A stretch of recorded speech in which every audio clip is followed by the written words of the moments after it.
Atenção! Se você é sensível a alguns assuntos, recomenda-se pular este conteúdo, pois o mesmo trata-se de violência, suicídio e contém imagens e narrativas fortes. Se você tem problemas relacionados ao que foi mencionado, não assista, não ouça, não veja e não escute. Preserve a sua saúde mental. Bem-vindos ao podcast Na Trilha do Terror. Antes de começar mais uma história, não esqueça de dar o coraçãozinho neste episódio, nem das 5 estrelinhas de avaliação e nos seguir. Comente também o local e a hora em que você ouve a gente. Agora vamos para o episódio de hoje.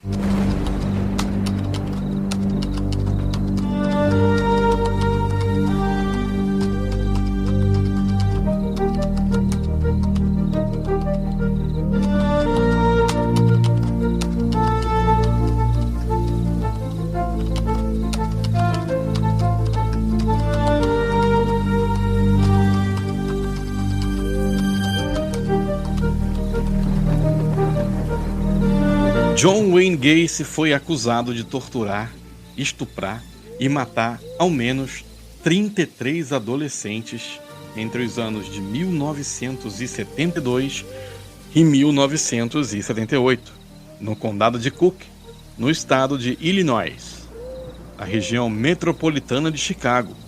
Ele foi condenado a 21 prisões perpétuas e mais 12 penas de morte. Wayne, com o nome de artista de cinema, sucesso das telonas do faroeste nas décadas de 40, 50 e 60, foi tido como um dos criminosos mais perigosos dos anos 70 nos Estados Unidos. Levava uma vida totalmente oposta do ator de sucesso, que nas telonas sempre representava o mocinho. Além disso, a forma violenta e macabra de como executava as vítimas alimentava como ração os noticiários e páginas dos jornais na época. Uma coisa era clara: John Wayne Gacy fazia o medo circular nas ruas do condado de Illinois. O terror varria as noites e a sensação de ser a próxima vítima assombrava as mentes dos jovens adolescentes da época. E o que realmente se tinha a certeza era que o perigo estava à espreita. Esse é o caso do palhaço assassino John Wayne Gacy. A história de John foi notícia por vários anos durante a década de 70 e início dos anos 80 no mundo todo, principalmente em solo estadunidense. E agora será contado aqui no nosso canal. Não se esqueça, meu amigo, não se esqueça, minha amiga, de seguir-nos nas demais plataformas aqui no Spotify. Lembre-se, dê para nós as 5 estrelinhas. No YouTube, ativa o sininho, inscreva-se e, claro, no Instagram, Facebook, segue a gente lá também. Participe das campanhas do Apoia-se e Orelo e seja um apoiador do nosso trabalho. Você curte o nosso conteúdo? É de graça e produzido com muito carinho para você. Acesse o link em anexo e adote uma campanha e nos ajude a continuar a produzir conteúdos de qualidade. Por meio do Pix na trilhadoterror@gmail.com, você também pode manifestar o seu apoio. Veja os benefícios e ajude a gente a tomar um suco de laranja no final de semana. Eu sou a psicóloga Luciana Muniz e fala para nós de qual parte do Brasil ou do mundo você ouve a gente. Nós queremos te conhecer melhor. Eu sou o Rodney Bukemi. Já deixa aqui o seu like, seu joinha, o seu gostei nesse conteúdo. Se você tem um relato, um conto, uma história que quer que seja narrada por nós, envie o seu relato para o e-mail natrilhadoterror@gmail.com natrilhadoterror@gmail.com e teremos o prazer de contar também aqui a sua história. Amigo, amiga, eu sou o Márcio. Toda semana a gente publica um episódio novo aqui no Spotify e também no YouTube. Portanto, vem com a gente para mais uma história horripilante aqui no meu e no seu, no nosso canal Na Trilha do Terror. E eu sou a Kim Siqueira. Compartilhe com seus amigos o nosso trabalho e vem com a gente ouvir esse relato.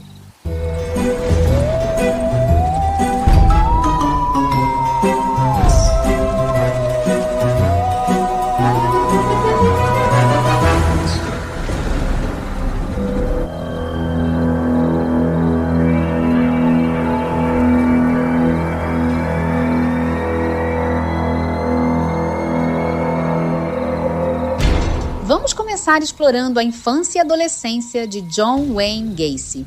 Vamos voltar a alguns anos antes da mente de Wayne pensar em matar. Ele nasceu em Chicago em 17 de março de 1942. O pai era John Stanley, era um mecânico de carros de passeio e veterano da Primeira Guerra Mundial. E a mãe, Marion Elaine Robinson, era uma simples dona de casa. Na infância, Gacy era gordo e pouco atlético. Ele era muito próximo de suas irmãs e da mãe, mas tinha um relacionamento difícil com o pai alcoólatra, que agredia fisicamente a esposa e os filhos. Ao longo da infância, Gacy esforçou-se para fazer o severo pai orgulhoso, mas raramente conseguia aprovação. Esse atrito foi uma constante encruzilhada durante a infância e adolescência de Wayne. O pai regularmente o depreciava e frequentemente o comparava com suas irmãs, acusando-o desdenhosamente de ser um idiota e estúpido. Gacy comentava regularmente que ele nunca foi bom o bastante aos olhos do pai, que sempre o negou com veemência e se arrependia de tê-lo. Ele lembrava o quanto era odiado pelo pai nos interrogatórios que era submetido na prisão. A mãe de Gacy tentava protegê-lo dos abusos físicos e verbais do pai, ainda que só conseguisse fazer com que Gacy fosse acusado de ser um maricas e um filhinho da mamãe, que provavelmente se tornaria uma bicha ao crescer. Não se sabe ao certo até que ponto essas falas contribuíram para o que John Wayne Gacy se tornasse a figura tenebrosa que viria a se tornar mais tarde. Mas sabe-se que a vida dele com o pai não foi nada motivadora de boas coisas.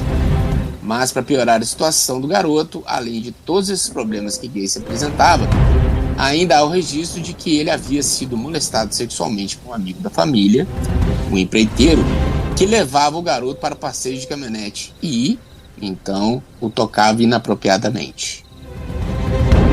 Finance lead just opened the credit card statement. A charge she can't trace. No receipt. That's how most business travel gets managed. Not with Engine. Engine makes it easy to control spend at the swipe, get real-time visibility, and force spend policy before, not after. 30,000 businesses travel with Engine. You can too. Teams travel, spend, managed, all for free. Sign up at engine.com/control. Starting a business can seem like a daunting task, unless you have a partner like Shopify. They have the tools you need to start and grow your business. From designing a website to marketing to selling and beyond, Shopify can help with everything you need. There's a reason millions of companies like Mattel, Heinz, and Allbirds continue to trust and use them. With Shopify on your side, turn your big business idea into... Sign up for your $1 per month trial at shopify.com/special offer.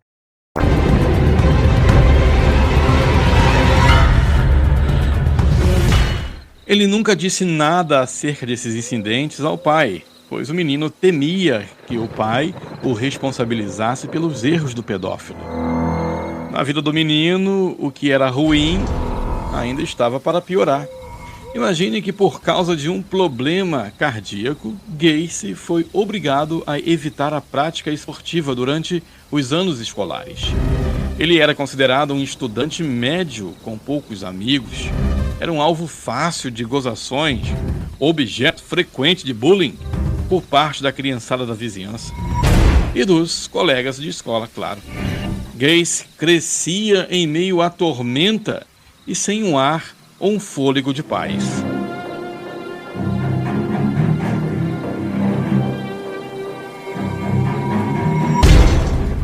E como foi a vida adulta de John Wayne Gacy? Em 1960, aos 18 anos, Gacy passou a envolver-se na política, trabalhando como assistente de fiscal eleitoral para um candidato do Partido Democrata da vizinhança. Tal decisão fez com que ele ganhasse mais críticas do pai, o qual passou a chamá-lo de ingênuo. Gacy posteriormente especulou que tal decisão pode ter sido uma tentativa de conseguir uma aceitação que ele nunca obteve do pai. Já em 1962, ele começou a trabalhar como atendente de necrotério em Las Vegas, no estado de Nevada. Ele dormia em uma cama atrás da sala de embalsamamento. Em uma noite, quando estava sozinho, ele entrou no caixão de um falecido adolescente masculino e se viu acariciando e abraçando o cadáver antes de sentir uma sensação de choque.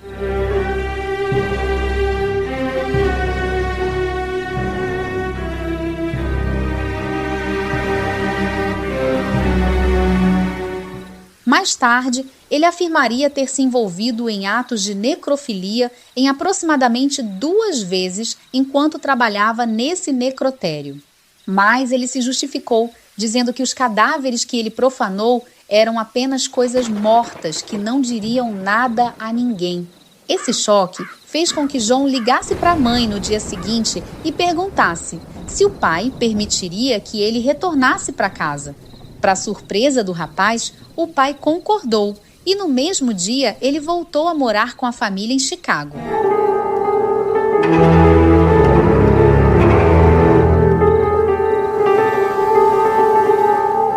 Depois do retorno, apesar do fato de não ter concluído o ensino secundário, Gacy foi admitido com sucesso na Northwest Business College, onde se graduou em 1963. Depois conseguiu um cargo como estagiário de gerência na empresa de calçados Nunn Bush Shoe Company. Em março de 1964, ele ficou noivo de Marilyn Myers, uma colega de trabalho do departamento que ele gerenciava. Depois de um namoro de 9 meses, eles se casaram em setembro do mesmo ano. Logo após, o sogro comprou 3 restaurantes KFC em Waterloo, no estado de Iowa, e Gacy e a esposa mudaram-se para Waterloo, de modo que ele pudesse administrar os restaurantes, ficando acordado que eles se mudariam para a casa dos pais de Marilyn, casa tal que foi desocupada pelo casal.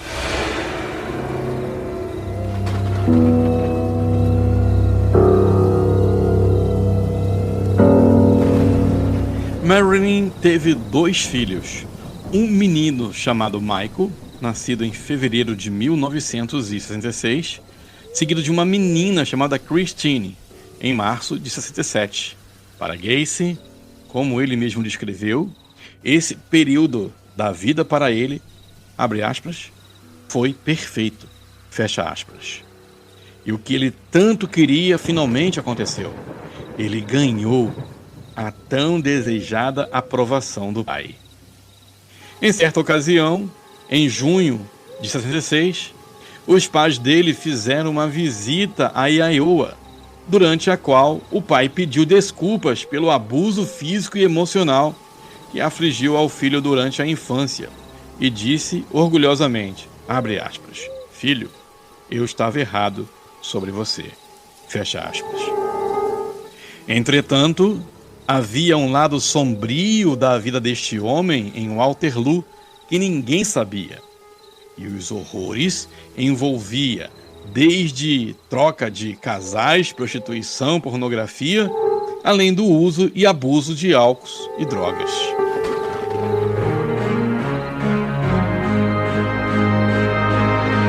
Gacy estava profundamente envolvido em muitas dessas atividades e frequentemente traía a esposa com prostitutas locais.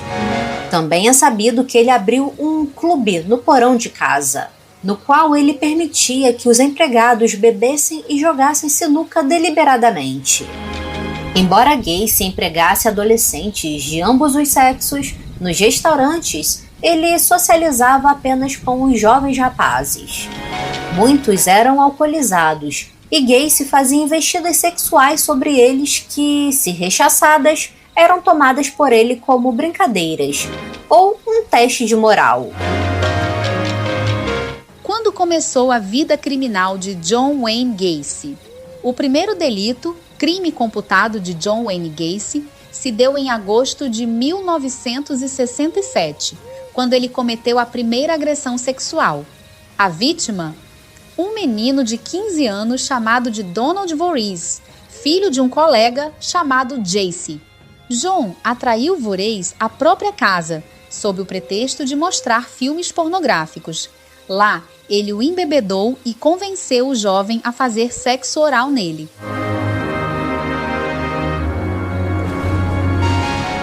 Nos meses seguintes, vários outros jovens foram abusados sexualmente de um modo parecido, incluindo um que Gacy encorajou a fazer sexo com a própria esposa, antes de chantageá-lo para que ele lhe fizesse sexo oral. Gacy enganou vários adolescentes, fazendo-os acreditar que ele era autorizado a realizar experimentos homossexuais no interesse de, abre aspas, pesquisa científica, fecha aspas, para os quais cada adolescente era pago em até $50. Em março de 1968, Voorhees disse ao pai que Gacy o tinha violentado. Isto o fez informar imediatamente a polícia e Gacy foi preso e, subsequentemente, acusado de sodomia oral em relação a Voorhees e da tentativa de violentar um outro adolescente de 16 anos chamado Edward Lynch.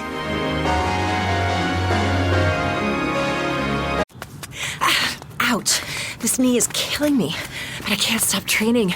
The marathon is in 2 weeks. Let's get on ZocDoc and find a doctor to take a look at that for you. Okay. Here's a review. Dr. Craddock really takes his time. No, I don't have time.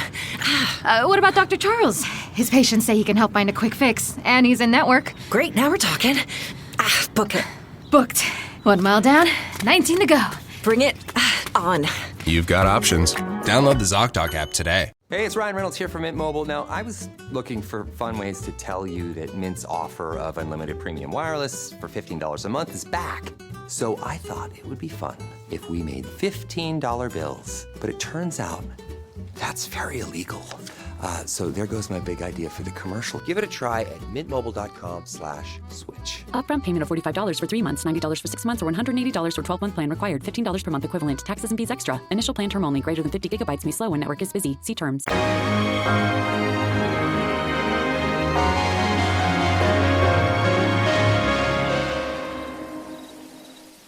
Gacy negou veementemente ter cometido tais crimes e demandou fazer o teste de polígrafo, o qual foi realizado. Os resultados indicaram que Gacy estava nervoso quando negou os maus feitos em relação ao Voorhees e Lynch. Seguindo o conselho do advogado, Gacy declarou-se culpado da acusação de sodomia feita por Donald Voorhees. Ele se disse inocente de outras acusações feitas por outros jovens em uma acusação formal ocorrida em setembro de 1968.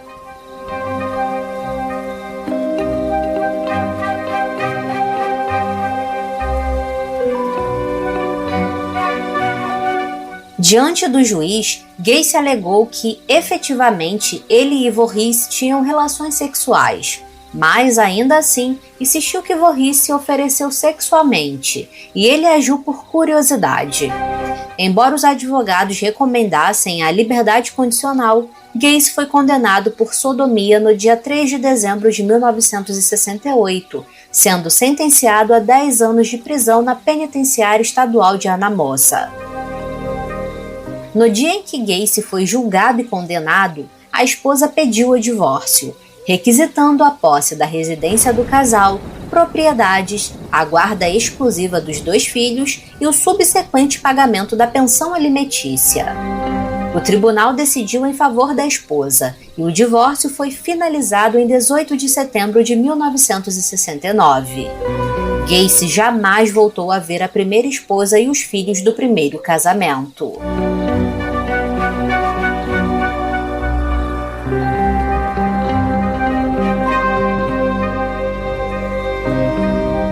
No Natal de 1969, o pai de Gacy morreu vítima de uma cirrose. Gacy não foi informado acerca da morte do pai até 2 dias depois da morte. Quando soube, Gacy teria desabado ao chão, chorando incontrolavelmente, e teve de ser ajudado pelos agentes penitenciários. Ele pediu licença supervisionada para poder acompanhar o funeral do pai em Chicago, mas o pedido foi negado. O tempo passou e em 1970, Gacy saiu em liberdade condicional. Com o apoio financeiro da mãe, ele comprou uma casa em Northwood Park Township, uma área não incorporada no condado de Cook. O endereço era West Somerdale Avenue 8213. Foi onde morou até a prisão em 1978, em dezembro de 1978. E também foi o local onde ele cometeu todos os seus assassinatos. Em agosto de 1971, logo depois que Gacy e a mãe se mudaram para a casa, ele se tornou noivo de Carolee Hoff, uma divorciada com 2 filhas pequenas. Hoff, a qual ele namorou por um curto período durante o ensino secundário, tinha sido amiga da irmã mais nova. A noiva mudou-se para sua casa logo após o casal anunciar o noivado. A mãe de Gacy mudou-se de casa pouco antes de seu casamento, em 1º de julho de 1972. Teria a mulher ter pressentido que a coisa iria desandar? Perceberia ela que o filho voltaria a cometer crimes ainda mais pavorosos?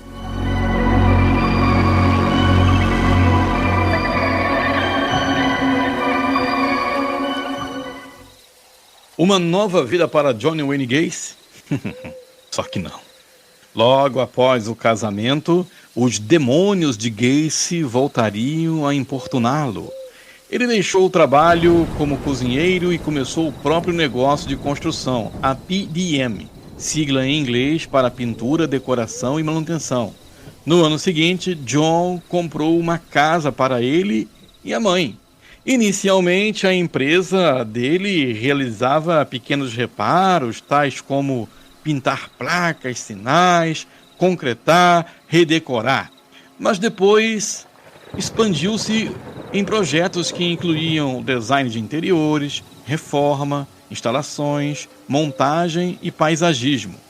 Por volta de 1978, o faturamento bruto da PDM era superior a $200 mil.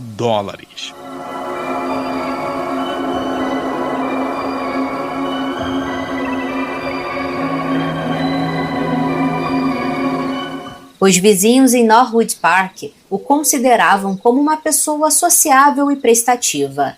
Ele era ativo na comunidade local e organizava festas anuais de verão. E a partir de 1974, ele também se tornou ativo na política via Partido Democrata, inicialmente oferecendo gratuitamente serviços dos empregados da PDM. Gacy foi recompensado pelos serviços comunitários ao ser indicado para servir no Comitê de Iluminação Pública da Norwood Park Township. Depois ganhou o título de capitão de distrito. Em 1975, Gacy foi nomeado diretor da Parada do Dia da Constituição Polonesa de Chicago, por ser descendente de poloneses. Ele supervisionou esse evento anual de 1975 a 1978.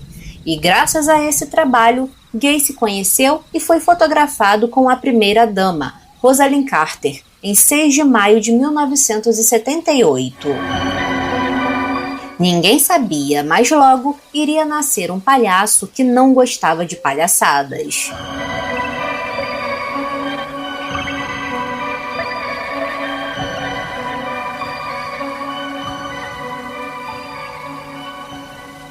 Por meio da filiação ao Music Club local, Gacy tomou conhecimento de um clube de palhaços, Jolly Joker, cujos membros regularmente se apresentavam em eventos de arrecadação de fundos e paradas, além de entreter voluntariamente crianças em hospitais. Ao cabo do ano de 1975, Gacy juntou-se aos Jolly Jokers e criou os próprios personagens, Pogo, o palhaço, e Patches, o palhaço. Gacy fez as próprias roupas de palhaço e aprendeu a aplicar a maquiagem a si mesmo, muito embora alguns palhaços profissionais tenham notado que os cantos de boca de Gacy eram contrários às bordas arredondadas que os palhaços profissionais comumente usam com vistas a não assustar as crianças.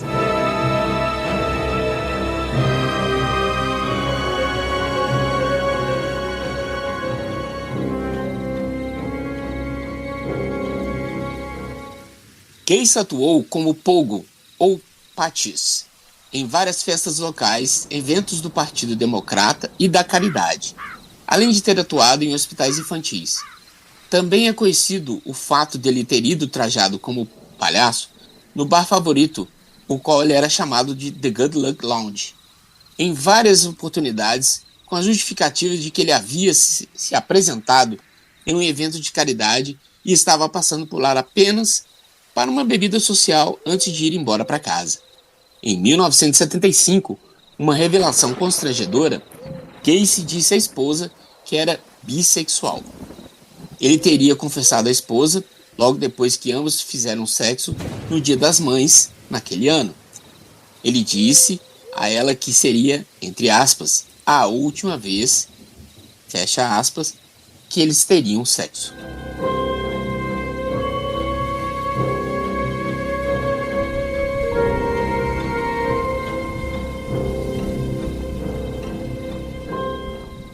A partir de então, ele passou a ficar a maior parte das noites longe de casa, com a desculpa de que estava trabalhando até tarde.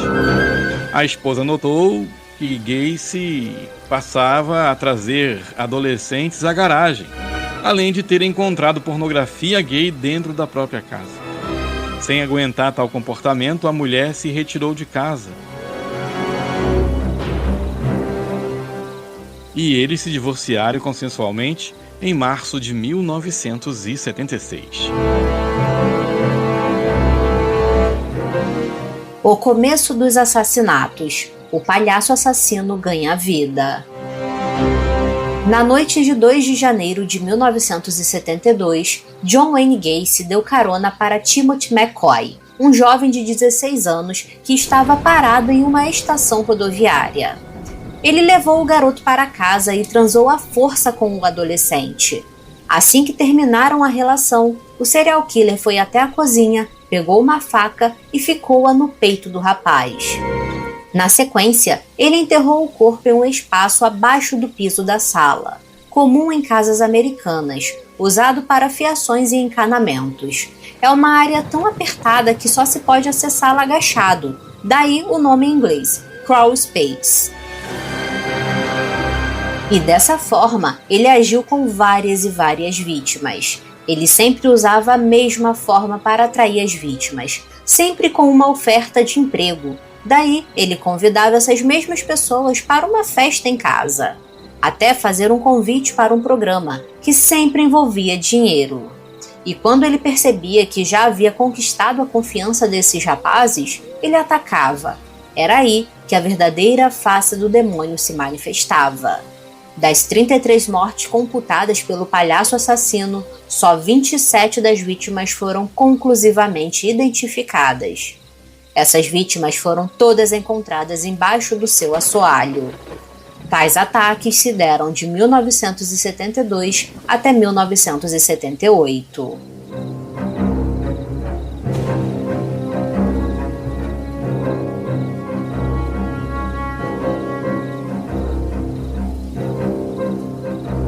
E aí, meu amigo, e aí, minha amiga, está gostando dessa primeira parte do Palhaço Assassino?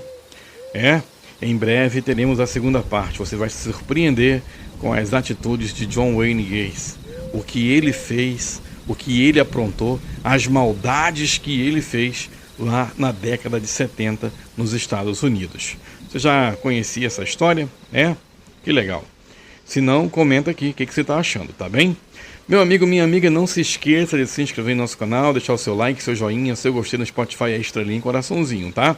No YouTube você pode também fazer o seguinte, além de nos seguir, além de ativar o botão do sininho, claro, né? Ativar o sininho, tem aí, talvez, se aparecer o botão de hypar, você pode compartilhar esse conteúdo, fazer com que ele chegue a mais pessoas, tá bom? Meu amigo, tá bom, minha amiga? Dito isso, eu sou o Márcio, também te convido a você a estar apoiando a gente. O link do apoio está aqui na descrição do conteúdo. Tem uma história, tem um relato, o e-mail é natrilhadoterror@gmail.com. Quer fazer um Pix para nos ajudar? O e-mail a chave Pix também é o mesmo que o e-mail, natrilhadoterror@gmail.com. Muito obrigado pela sua audiência e te espero para acompanhar a parte 2. Um abraço e até lá.